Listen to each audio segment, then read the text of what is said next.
সবাইকে শুভ দুপুর।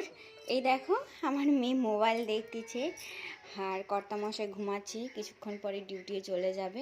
মেয়ে দেখছো, এই দেখো নাচ করতেছে, মোবাইল দেখে দেখে কখনো নাচ করে।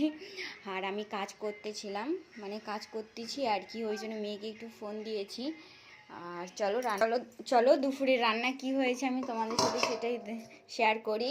আজকে জানো তো তরকারি করিনি, কারণ লাইট নেই আমাদের পাশে, সকাল থেকেই লাইট নেই। তো মশলা পেস্ট করার প্রচণ্ড ঝামেলা হয়ে যায়।